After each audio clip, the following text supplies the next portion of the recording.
Bon matin à tous, mercredi le 31 juillet 2024. Ce matin, on va discuter ensemble au travers de la parole de Dieu, essayer de comprendre l'engagement, le fait de donner son cœur à Jésus, le fait de vouloir le suivre, lui obéir. Le titre, c'est « Un si grand salut ». Comprendre l'engagement d'un si grand salut. Ça nous dit dans Hébreux 1, verset 10. « Et encore, toi, Seigneur, tu as au commencement fondé la terre et les cieux sont l'ouvrage de tes mains. Ils périront, mais tu subsistes. Ils vieilliront tous comme un vêtement. Tu les rouleras comme un manteau et ils seront changés, mais toi tu restes le même et tes années ne finiront point. » Dernièrement, je discutais sur le sujet de l'évangile de Jean qui débute avec « Au commencement était la parole et la parole était avec Dieu, la parole était Dieu. » On sait que la parole, c'est Jésus.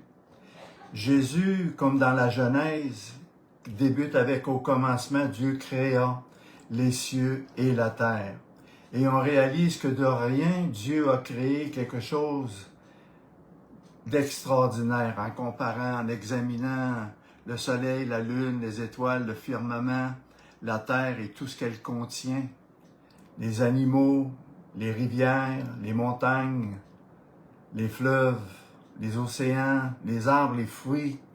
Tout ce que Dieu a fait a été pensé, réfléchi, et Dieu a, dans son amour, a décidé de créer un homme et une femme à son image, à sa ressemblance, afin qu'ils puissent jouir et profiter de toutes les bontés, les faveurs de Dieu.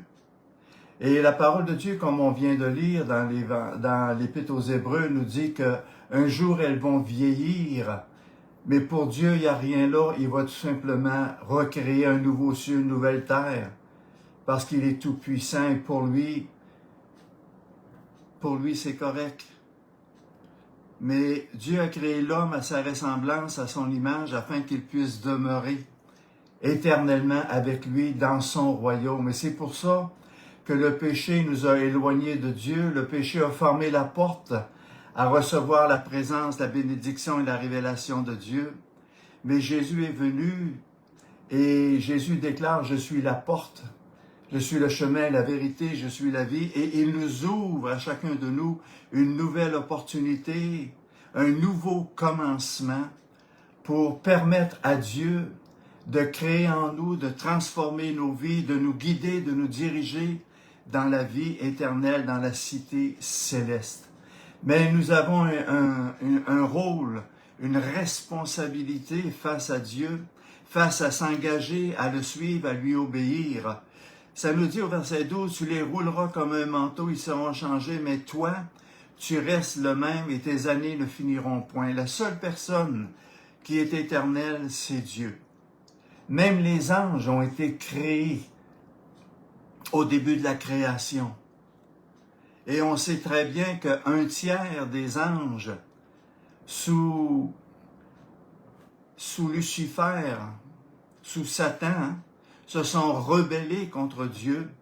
Et lorsqu'on étudie la parole de Dieu, on réalise et on voit que Dieu les a jugés, Dieu les a condamnés. Et ce jugement a été fait pour nous enseigner, pour nous instruire et pour nous révéler que Dieu est le même hier, aujourd'hui, éternellement, et que ses années ne finiront point. Ça nous dit au verset 13, « Auquel des anges a-t-il jamais dit, assieds-toi à ma droite jusqu'à ce que je fasse de tes ennemis ton marchepied. » Tout ennemi de Dieu deviendront un marchepied au Seigneur Jésus de Nazareth. Il est assis à la droite de Dieu parce que Jésus a accompli l'œuvre de Dieu, le rachat de Dieu, la délivrance que Dieu offre, la purification que Dieu offre. Et Jésus offre en même temps un vêtement de louange, un vêtement de fin lin, un vêtement de sacrificateur à ceux et à celles qui volontairement, sans contrainte, s'engagent à le suivre, s'engagent à lui obéir, s'engagent à mettre sa parole en pratique. Et vous savez, je réalise de plus en plus dans les temps que nous sommes que mettre la parole de Dieu en pratique, c'est un combat de tous les jours. C'est un combat où ce que nous avons à lutter contre notre propre chair, contre l'esprit de rébellion, l'esprit de la chair, l'esprit d'impureté, l'esprit de désobéissance, afin de soumettre notre esprit, notre volonté à celle de Dieu. Jésus a déclaré, j'ai à manger une nourriture que vous ne connaissez pas. Et la nourriture de Jésus a toujours été et sera toujours de faire la volonté de son Père. Ce que Jésus veut nous enseigner par là, c'est que pour recevoir la bénédiction de Dieu, pour entrer dans les faveurs et les grâces de Dieu, l'obéissance est un must, est une priorité, est un devoir que nous avons et que nous devons accomplir. Et ça nous dit que, au verset 14, « Ne sont-ils pas tous des esprits au service de Dieu, envoyés pour exercer un ministère en faveur de ceux qui doivent hériter du salut. » Jésus parle ici des anges, 2/3 des anges qui ont resté obéissants et soumis à la volonté du Père. Dieu les utilise pour bénir, pour protéger, pour accomplir l'œuvre de Dieu et la volonté de Dieu pour tous ses serviteurs, pour ceux et celles qui sont devenus, par leur choix personnel, devenir des enfants de Dieu, soumis à l'œuvre et à la volonté de Dieu. Et Dieu nous accompagne de ses anges, de sa protection, de sa souveraineté, pour glorifier son nom et que son nom soit glorifié au travers de nos vies. Une des questions importantes que nous devons examiner, c'est est-ce que ma vie glorifie Dieu? Est-ce que mes choix glorifient Dieu? Est-ce que ma nature, ma nouvelle nature glorifie Dieu? Est-ce que je suis encore au service de Dieu? Est-ce que j'ai encore le désir de plaire à Dieu, d'accomplir sa volonté, de marcher dans toutes ses voies ou de marcher dans mes propres voies, dans mes pensées, dans mes désirs? C'est extrêmement différent. Et c'est pour ça que le message ce matin, c'est de réaliser qu'il nous est facile, extrêmement facile de tomber dans la désobéissance, dans les mauvais choix, les mauvaises habitudes qui reviennent faire le dessus dans nos propres vies personnelles. Au chapitre Hébreux 2, au verset 1, ça nous dit « C'est pourquoi nous devons d'autant plus nous attacher aux choses que nous avons entendues, de peur que nous ne soyons emportés loin d'elles. » Soit qu'on est à l'écoute de la parole de Dieu et de la pratique de la parole de Dieu, soit on est davantage à l'écoute de notre moi, de notre chair, du monde, de l'influence, des pensées de ce monde, des désirs de ce monde. Nous devons choisir de quelle manière nous allons le servir.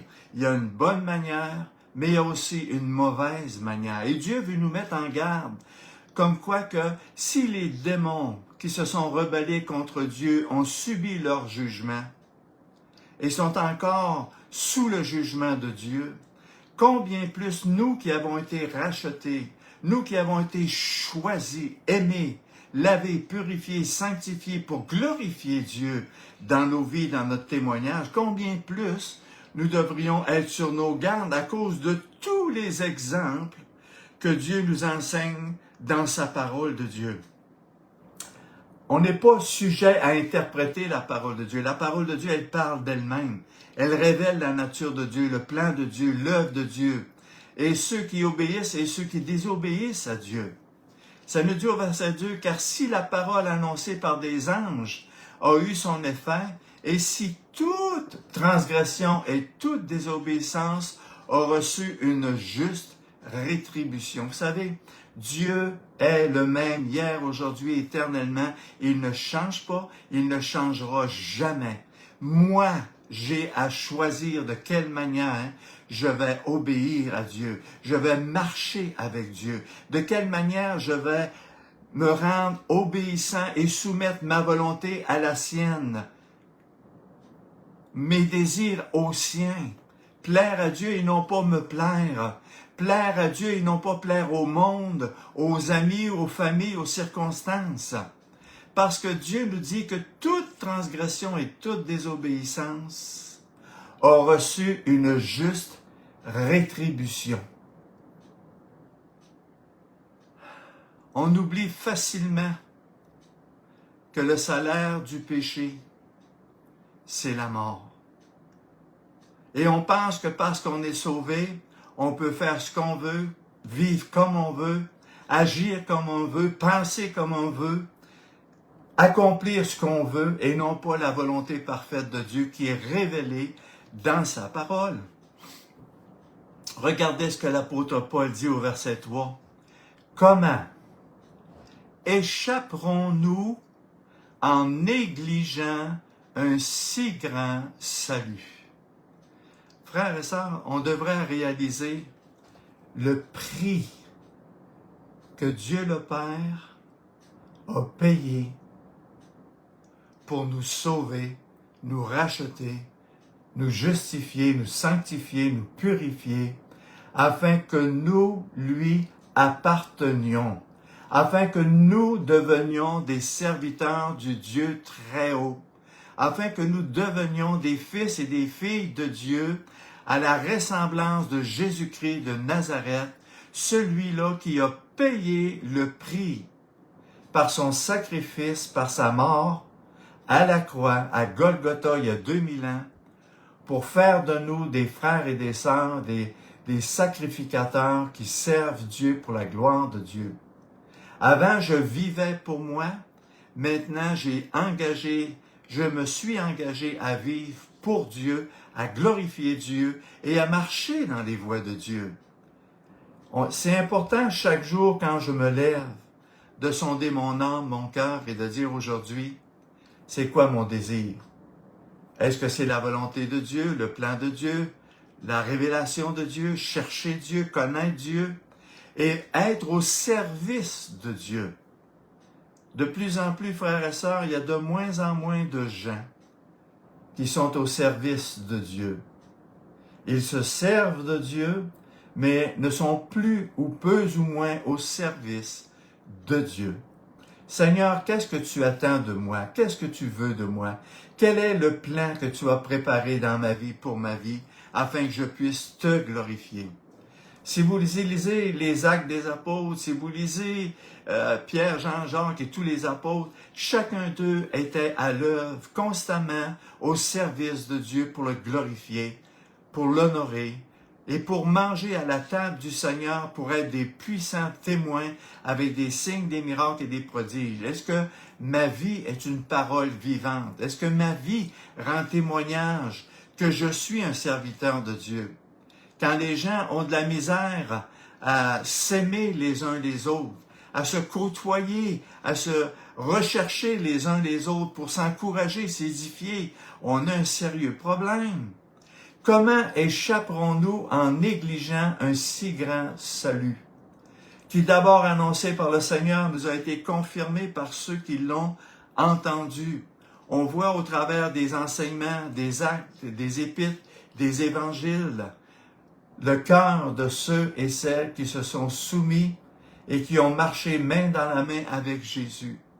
Et on voit aussi ceux qui ont marché dans la rébellion, dans l'entêtement, dans la désobéissance, quel a été leur salaire. Comment échapperons-nous en négligeant un si grand salut,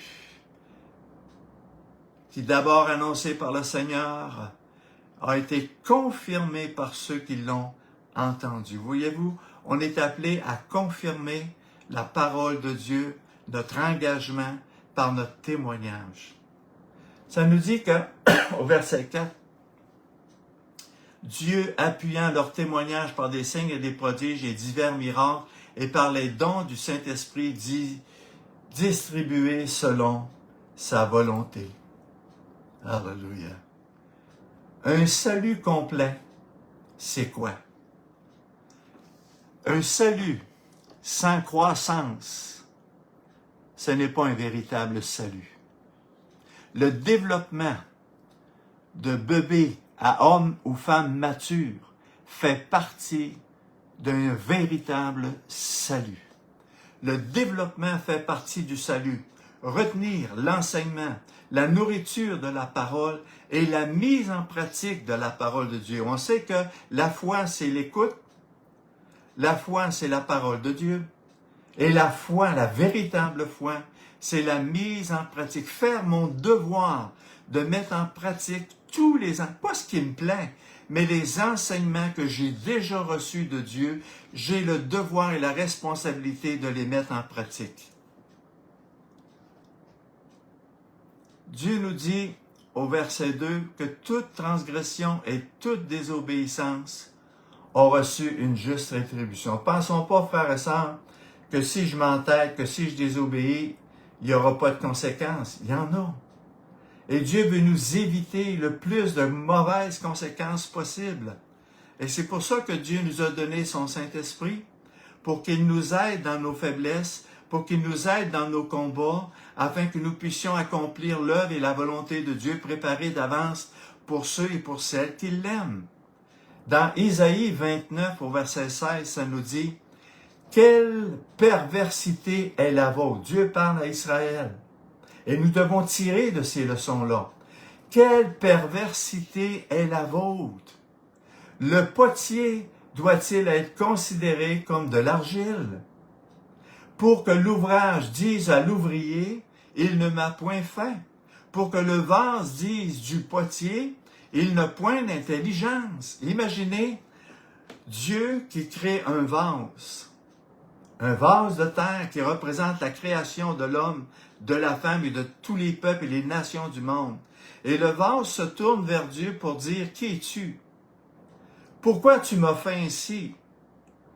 Pourquoi je suis comme ci ou comme ça? On critique Dieu, on se détourne de Dieu, on se lamente, on fait du pauvre de petit moi, alors que Dieu a, dans sa bonté, dans sa grâce, commencé une œuvre nouvelle au travers de Jésus-Christ de Nazareth. Vous savez que par la parole, Dieu a créé les cieux et la terre.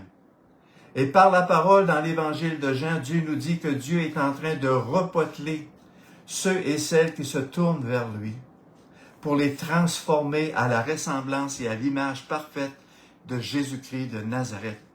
Imaginez-vous Jésus qui a créé toutes choses dans les cieux, sur la terre, visibles et invisibles, est en train de nous poteler, est en train de nous travailler, est en train de nous changer, de nous donner, de faire de nous un vase d'honneur, un vase où il va être glorifié. Et ce qu'il va placer à l'intérieur de ce vase-là va révéler la gloire de Dieu, l'amour de Dieu, la puissance de Dieu et l'onction de Dieu sur nos vies et dans nos vies.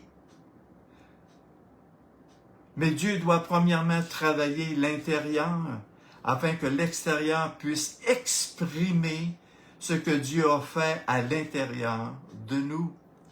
C'est pour ça que premièrement, nous devons nous tourner vers le monde spirituel, vers le royaume de Dieu, vers la parole de Dieu, par la foi, et recevoir les instructions de Dieu, et aller sur le tour de Dieu, où ce que Jésus lui-même va travailler nos pensées, travailler nos cœurs, nos émotions, nos sentiments, afin de faire de nous des vases d'honneur.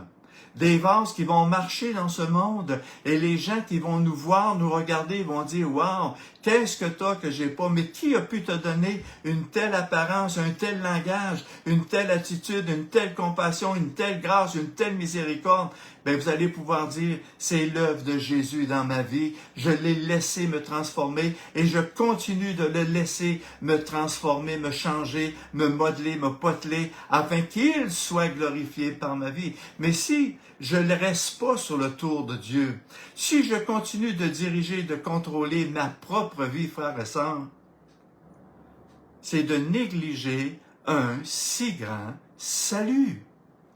Quelle perversité est la vôtre! Le potier doit-il être considéré comme de l'argile? Dieu n'est pas un homme, il est notre Créateur.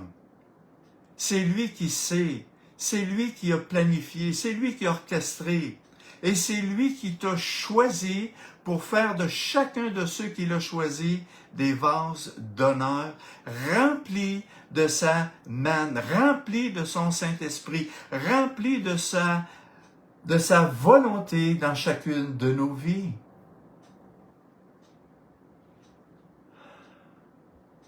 Le vase dit à Dieu, il n'a point d'intelligence.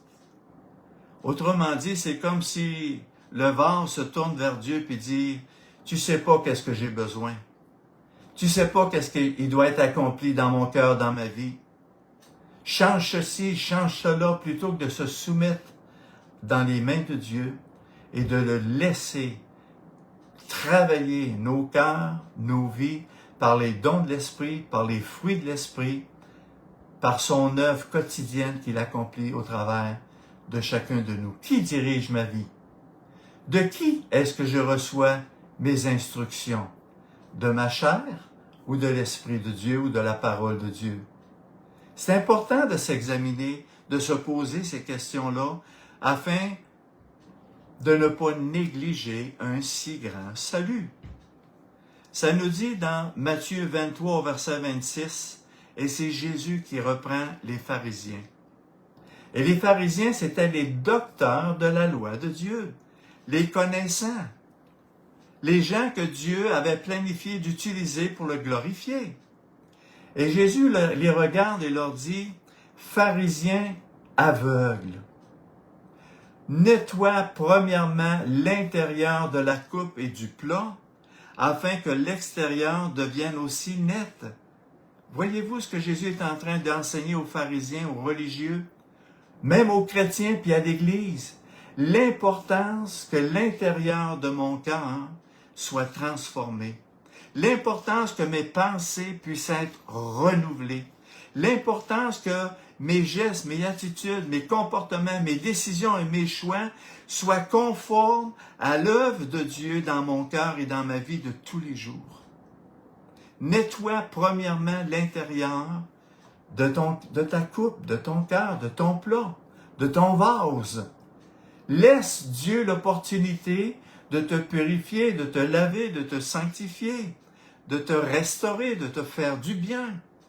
Mais cela peut être fait uniquement si je prends du temps avec, si j'étudie sa parole, si je médite sa parole, et si je le désire profond et sincère de le mettre en pratique dans ma vie de tous les jours. Parce que Jésus traitait les pharisiens comme des gens religieux, mais aussi des gens aveugles. Et je crois que dans le temps où nous sommes, qui est un temps d'apostasie, c'est un temps où beaucoup de chrétiens redeviennent aveugles, redeviennent endurcis, redeviennent indifférents à l'œuvre que Dieu veut accomplir dans chacune de nos vies. Le mot aveugle, c'est tulos. Et le mot tulos, en grec, veut dire insensé, stupide, enflé, orgueilleux, gonflé et arrogant. Wow! Est-ce que je suis aveugle aux yeux de Dieu? Est-ce que mon cœur est encore endurci comme quand j'étais dans le monde? Est-ce que c'est moi qui dirige ma vie ou c'est véritablement Dieu et sa parole qui me guide et me dirige chaque jour? Pharisiens aveugles. Et ils comprenaient vraiment ce que Jésus était en train de leur dire. Vous êtes des conducteurs aveugles, et un aveugle qui conduit un aveugle, ne périront-ils pas tous les deux? Alors Jésus, avec patience, avec amour, avec douceur, avec bonté, avec exemple, est en train d'essayer de les reprendre, de les corriger, afin qu'ils deviennent eux aussi des vases d'honneur. Parce que Jésus, c'est le potier et il veut travailler l'intérieur de leur cœur. Non pas la vanité, l'orgueil, la corruption, la mondanité, la cupidité que le monde nous offre. Mais Jésus veut travailler l'humilité, la douceur, l'obéissance, la bonté, la patience, la persévérance, l'amour, la communion fraternelle qui est énormément négligée aujourd'hui. Quand est-ce que les frères et sœurs vont se visiter pour s'encourager, pour s'édifier, pour prier les uns pour les autres? Au contraire, chacun vit sa propre vie comme bon lui semble. Pourtant, on est le corps de Christ. Jésus a donné sa vie pour le corps de Christ. Jésus a lavé les pieds des apôtres pour leur donner un exemple parce qu'il était un serviteur. Lui qui est le maître, il s'est fait serviteur. Nous qui sommes serviteurs, pourquoi ne devrions-nous pas être des serviteurs des uns des autres par amour pour Dieu, pour glorifier Dieu? Pharisiens aveugles. Et je crois que dans les temps où nous sommes, dans la fin des temps où nous sommes, de plus en plus l'Église, une grosse partie de l'Église, vont devenir aveugles. Parce que le monde rentre dans l'Église. Les plaisirs du monde rentrent dans l'Église. Les désirs du monde rentrent dans l'Église. La façon de faire du monde rentre dans l'Église. Et l'Église n'est pas le témoignage qu'elle devrait être pour glorifier Dieu, pour honorer Dieu, pour manifester la gloire de Dieu, la bonté de Dieu, les fruits de Dieu et l'Esprit de Dieu. Dans Romains 9, 20, l'apôtre Paul nous dit « Ô homme, toi plutôt, qui es-tu pour contester avec Dieu? » Voyez-vous, quand Dieu a créé l'homme, il y a 6000 ans, il a tout créé, les cieux, la terre, les animaux, les couleurs, les fleuves, les mers, les rivières. Il a tout créé. Et en dernier, il a créé l'homme. Pourquoi? Parce que Dieu n'avait pas besoin du conseil de l'homme, de la direction de l'homme ou même de la pensée de l'homme. Mais il a tout fait pour bénir l'homme, pour révéler son amour à l'homme, qui a été créé à sa ressemblance. En Jésus-Christ, c'est la même chose. En Jésus-Christ, au commencement était la parole et la parole était avec Dieu et la parole était Dieu. Et l'Évangile de Jean nous dit, au commencement était la parole de Dieu et la parole était Dieu. Et Jésus est la parole de Dieu et il nous donne l'opportunité de faire de nous des vases d'honneur. Il veut nous remplir de son Saint-Esprit, de sa manne, de sa parole, de sa révélation. Et c'est pour ça qu'il dit, ô homme, toi plutôt, qui es-tu pour contester avec Dieu? Le vase d'argile dira-t-il à celui qui l'a formé, pourquoi m'as-tu fait ainsi? Voyez-vous, lorsqu'on s'abandonne à Jésus, on le voit partout. On se soumet à son œuvre. On se soumet à sa volonté. Jésus a dit, j'ai à manger une nourriture que vous ne connaissez pas et ma nourriture, c'est de faire la volonté de mon Père. Aujourd'hui, est-ce que je vais me nourrir de l'œuvre de Dieu dans ma vie? Est-ce que je vais avoir une attitude, un comportement, un raisonnement, un langage où ce que Dieu va prendre plaisir et où ce que Dieu va être glorifié au travers de mon témoignage, de mon vase? Est-ce que je suis plein de l'Esprit de Dieu? Est-ce que je suis plein de la manne de Dieu, de la parole de Dieu? Est-ce que je suis plein de la révélation de Dieu? Est-ce que j'ai dans mon cœur un désir tel de l'honorer, de le glorifier, de lui ressembler et de faire la volonté de Dieu? Dans Isaïe 45 au verset 9, « Malheur à qui conteste avec son Créateur, vase parmi les vases de terre. L'argile, dit-elle à celui qui le façonne, que fais-tu? Et l'œuvre, et ton œuvre, il n'a point de main. » Vous savez, Dieu a créé aussi le mal et non pas le péché. mais celui de la punition et les conséquences du rejet. Réalisons là qu'on a lu au début de cet enseignement-là que Dieu a jugé les anges qui se sont rebellés contre lui. Et nous aussi, frères et sœurs, nous subirons le même jugement si nous marchons dans la rébellion, dans la désobéissance, dans l'entêtement, dans la dureté de nos cœurs, plutôt que de nous soumettre à la volonté de Dieu et à la parole de Dieu qu'il nous a déjà révélée. Et c'est ce que Paul est en train d'essayer de faire comprendre aux églises. Ça nous dit, dans Matthieu 26 au verset 7, une femme s'approcha de lui, et on sait que c'est Marie-Madeleine, de laquelle Jésus a chassé 7 démons. Est-ce possible que Dieu ait pu chasser de nos vies des démons qui nous rendaient captifs, des démons qui nous rendaient endurcis et aveugles, des démons qui nous liaient par le péché, par l'impureté, par la désobéissance et la rébellion? Et comme Marie-Madeleine, Jésus a recommencé une œuvre nouvelle au travers de Jésus-Christ de Nazareth par sa mort, par sa résurrection, par son sacrifice et par sa vie de résurrection. Ça nous dit, une femme s'approcha de lui, tenant un vase d'albâtre, qui renfermait un parfum d'un grand prix. Le parfum de cette femme, c'est un parfum pour les noces. C'est un parfum où l'épouse, la future épouse, se ramassait après année, qui équivaut aujourd'hui à 1 an de salaire. Aujourd'hui, on gagne entre 30 et 50 000 $ par année pour un salaire moyen dans la moyenne. Imaginez cette femme-là qui vient aux pieds de Jésus, qui prend ce vase d'albâtre, qui l'ouvre et qui déverse sur la tête de Jésus, sur le corps de Jésus et sur les pieds de Jésus.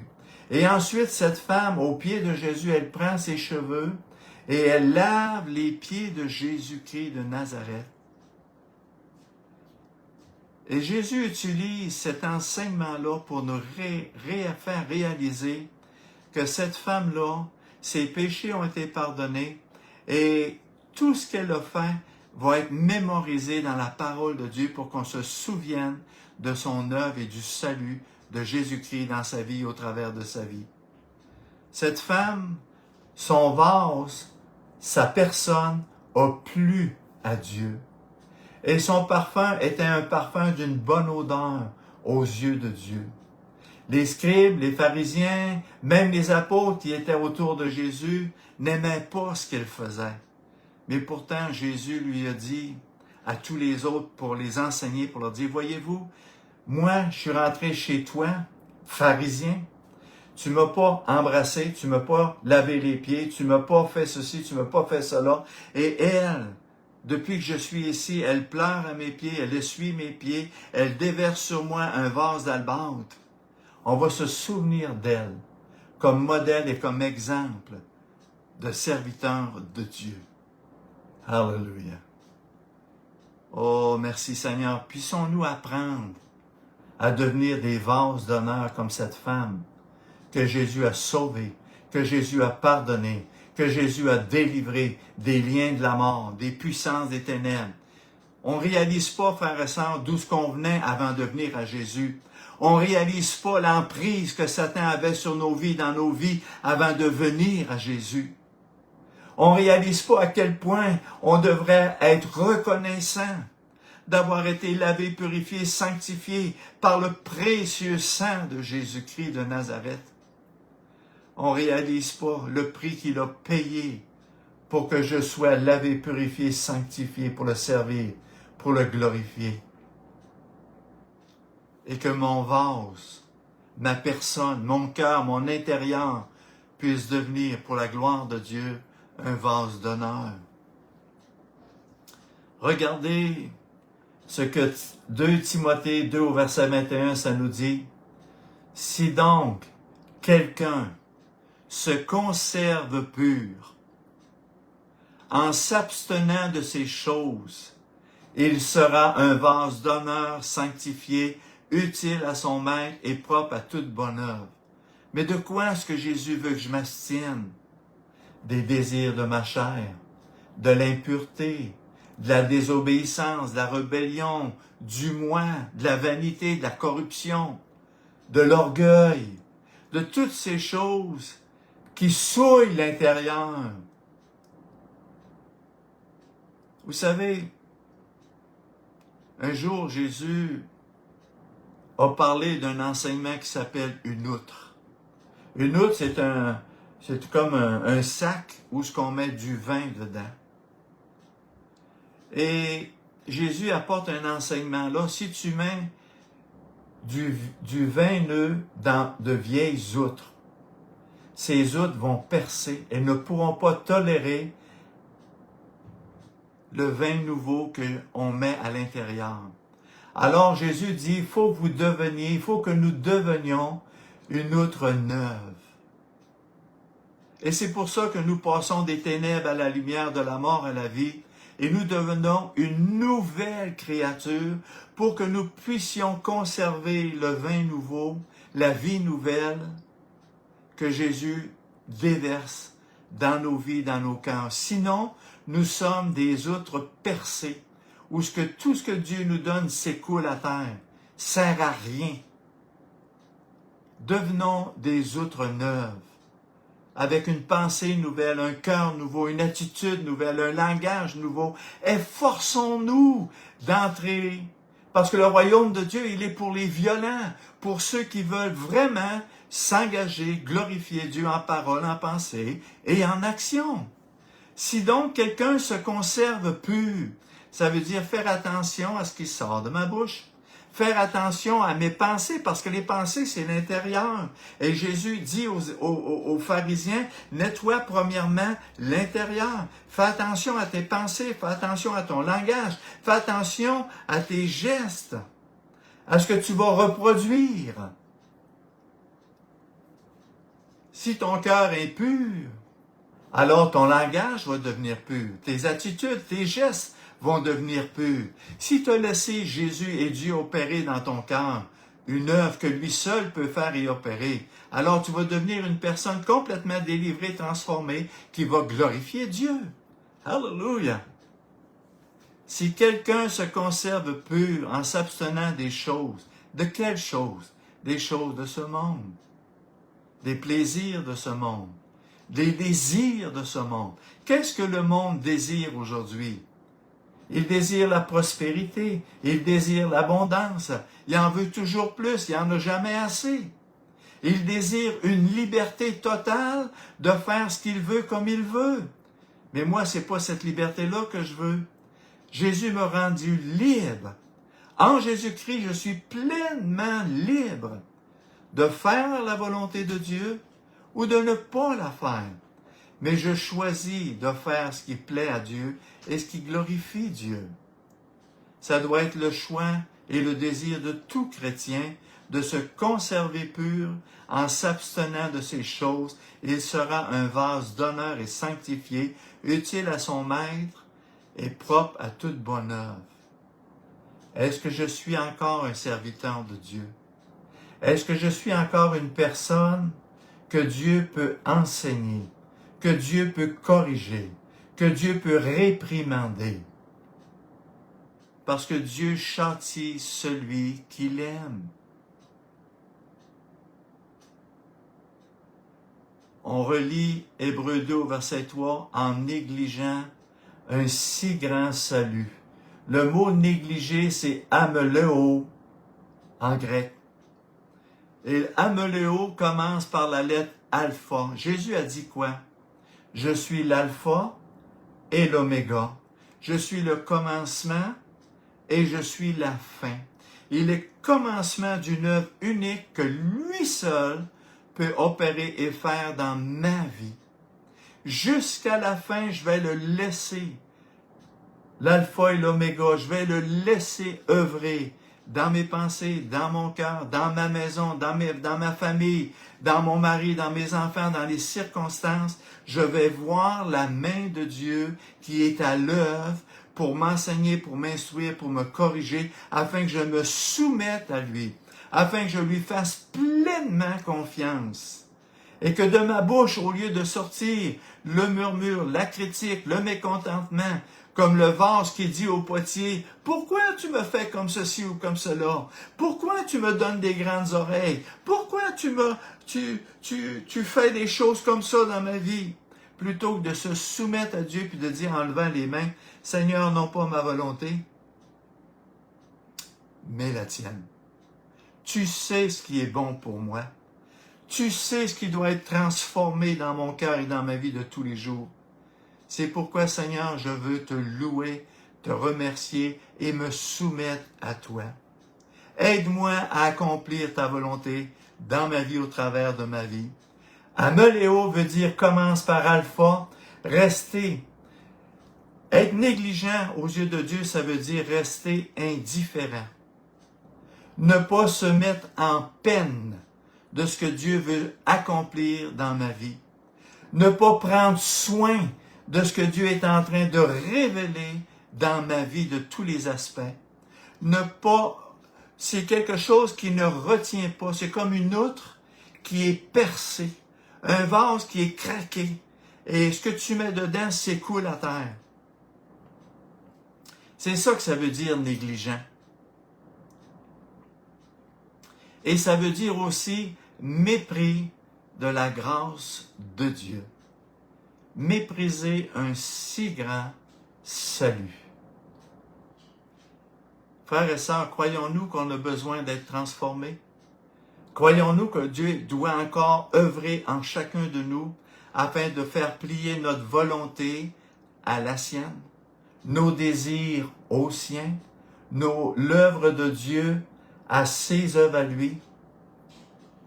Dans 2 Corinthiens chapitre 11 au verset 4, ça nous dit « Car si quelqu'un vient à vous prêcher un autre Jésus que celui que nous vous avons prêché, ou si vous recevez un autre esprit que celui que vous avez reçu, ou un autre évangile que celui que vous avez embrassé, vous le supportez fort bien. » L'apostasie, c'est ça.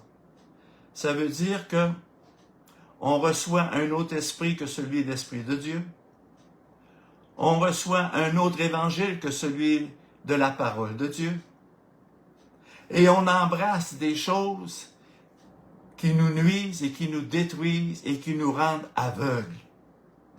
Et qui endurcissent notre cœur au lieu de nous sensibiliser à l'œuvre que Dieu veut faire au travers de chacun de nous. Je vais répéter ce que Paul dit. Si quelqu'un vient vous prêcher un autre Jésus, avez-vous déjà entendu ce langage? « Ah, c'est pas grave. Ah, tout le monde est pécheur. Ah, tout le monde fait peu. On peut faire ceci, on peut faire cela. » Mais c'est contraire à l'enseignement et à la parole de Dieu. Ça, c'est un autre évangile, un autre enseignement, une autre doctrine qui n'est pas la doctrine de Christ, ni de l'évangile, ni de la parole de Dieu. C'est une doctrine apostate, c'est une doctrine du monde, c'est une doctrine des sentiments et des émotions. Un autre Jésus que celui que nous vous avons prêché, et si vous le recevez, un autre esprit que celui que vous avez reçu. Réalisez-vous qu'on peut attrister l'Esprit de Dieu qui vit et qui demeure en nous? On peut l'attrister à un point tel qu'il peut s'en aller. Et qu'il cède la place au désir de la chair, à la rébellion, à la désobéissance, à l'aveuglement et à la dureté.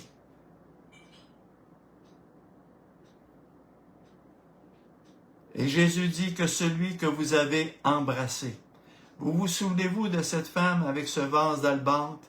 Qu'est-ce qu'elle faisait? Elle était aux pieds de Jésus. Et elle embrassait les pieds de Jésus. Elle était tellement convaincue que Jésus était la parole de Dieu, que Jésus était le Messie, que Jésus était le Sauveur, que Jésus seul pouvait lui pardonner, laver, purifier, et que Jésus seul l'avait délivré de ses 7 démons, qu'elle était prête à tout donner, à tout s'abandonner entre ses mains.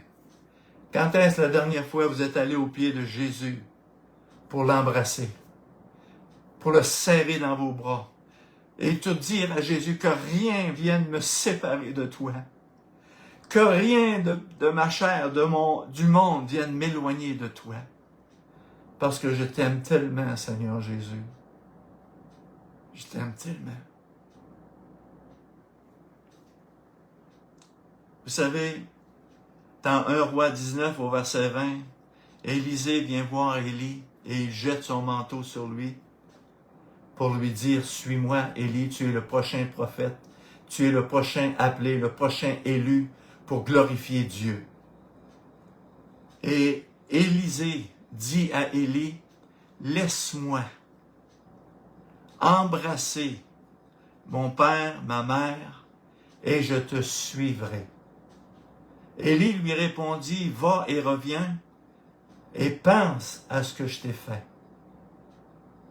Élisée est parti à l'embrasser son père, sa mère, et le reste de sa vie, il a suivi Élisée, et il est devenu le nouveau oint, le nouveau prophète que Dieu a utilisé avec le double des dons d'esprit sur la vie d'Élisée. Frères et sœurs, Jésus t'a appelé. Jésus t'a choisi. Jésus fait de toi un nouveau vase. Il est ton potier. Il est celui qui veut œuvrer à l'intérieur de ton cœur, de ton vase, pour le glorifier, pour le servir, pour déverser sur ta vie et dans sa vie son onction, sa sainteté, sa puissance, sa plénitude, afin qu'il puisse être glorifié au travers de toi. Es-tu prêt à embrasser Jésus? Es-tu prêt à t'humilier à ses pieds? Vous savez, les pieds de Jésus, ça souligne une marche. Le suivre, pas à pas. Ta parole est une lampe à mes pieds. Et vous savez, quand on lit dans les psaumes, ta parole est une lampe à mes pieds, ça veut dire que pas après pas, je te suis. Je ne prends aucune décision avant de demander ta volonté. Je mets un garde à ma bouche afin que rien de mauvais puisse sortir. Mais au contraire, que la bénédiction de Dieu, parce que Jésus nous a demandé de bénir au lieu de maudire, de faire du bien au lieu de faire du mal, d'aimer au lieu de se retirer ou de s'éloigner, d'être des serviteurs au lieu de se servir. C'est ça l'appel de Dieu. C'est ça l'appel que Jésus a pour toi ce matin, ou pour tous ceux qui écoutent cet enseignement-là.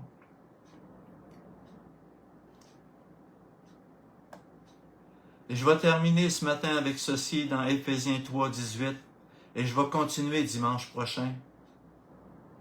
Éphésiens 3, 18, ça nous dit, « Vous puissiez comprendre avec tous les saints quelle est la largeur, la longueur, la profondeur et la hauteur, et connaître l'amour de Christ qui surpasse toute connaissance, en sorte que vous soyez remplis jusqu'à toute la plénitude de Dieu. » Dans ton vase, dans ta personne, Dieu veut tellement te remplir, t'émonder, afin que lorsque tu vas parler ou agir, ça va être l'œuvre de Dieu et la volonté de Dieu au travers de ta vie, parce que tu deviens un vase d'honneur.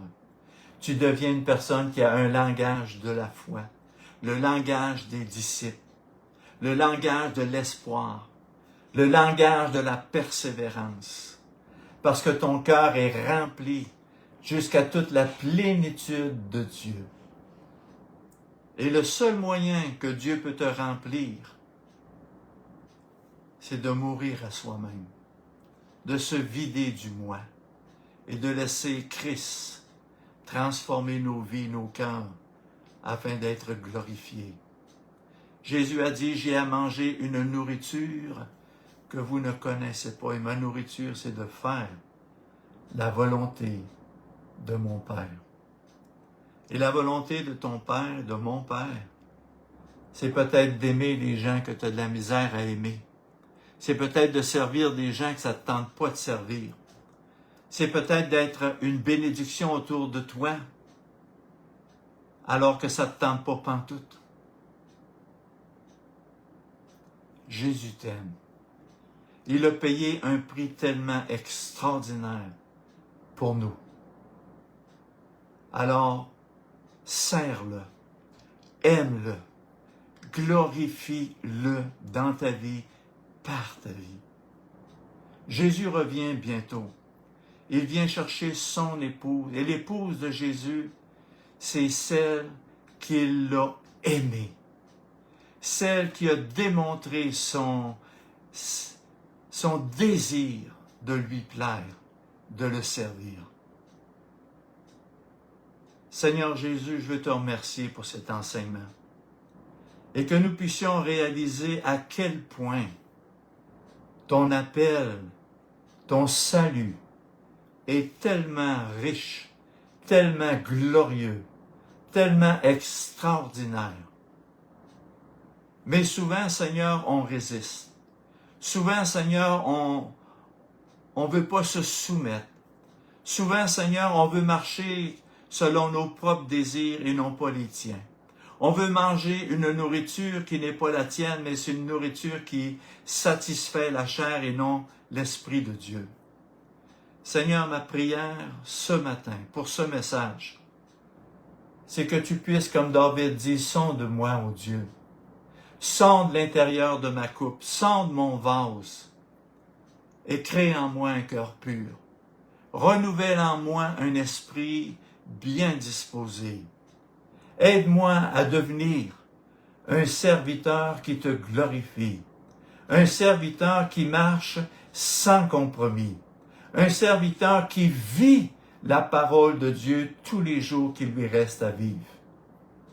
Seigneur, je sais que tu es là pour nous remplir jusqu'à toute la plénitude de Dieu. C'est ma prière pour moi, pour les auditeurs et pour l'Église.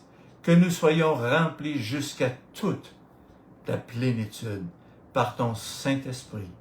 Au nom de Jésus, je te prie. Amen. Que Dieu vous bénisse abondamment. On se revoit dimanche matin.